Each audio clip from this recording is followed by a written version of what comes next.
over the years. The Nigeria Labour Congress and the Trade Union Congress have continued to engage the government in negotiations for the rights and welfare of Nigerian workers.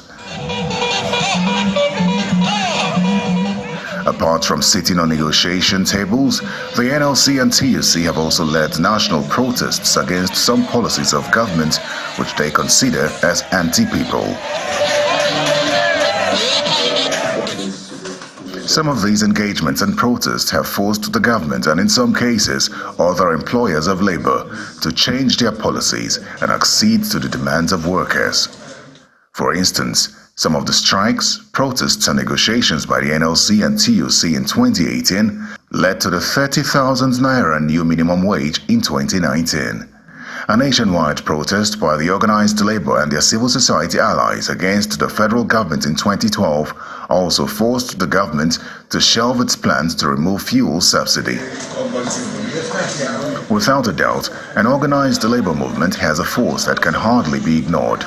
Unions are formed by the workers, essentially to protect their economic right and for them to have also a good bargain with their employers. The best way is to build stronger unions, because only stronger unions can protect the interests of the workers, and they need to speak with unity.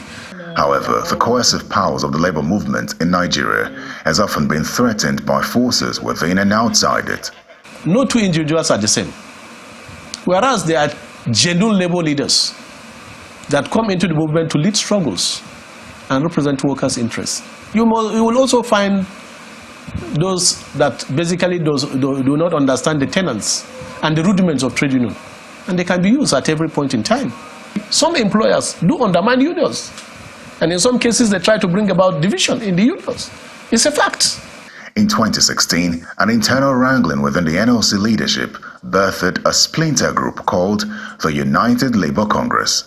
A similar development played out in the academic circle when in 2022, the federal government registered the Congress of United Academics, CONUA, and the National Association of Medical and Dental Academics, NAMDA, probably to weaken the powers of the Academic Staff Union of Universities, which was at that time on an 8-month strike. The Honorable Minister of State. Whereas the NLC and the TUC have on several occasions worked together, they have also worked at cross purposes in some cases, a situation that became evident in the recent negotiations with the federal government. The NLC has been the foremost labor center in this country, foremost, before the birth of TUC. And without prejudice, TUC has its own independence. Yeah, they operate. However, you have been going to ILO. In every ILO is the NLC or any international organization that is invited. And any other trade union, there may be 4 to 10 tomorrow, will line behind NLC.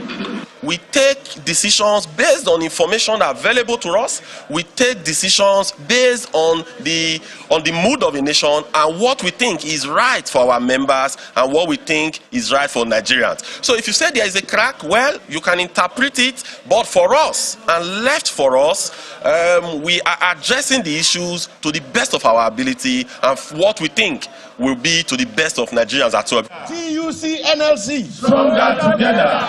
However, at this news conference on Tuesday, September the 26th, 2023, the NLC and the TUC downplayed their differences when they declared an indefinite strike beginning from Tuesday, the 3rd of October, 2023.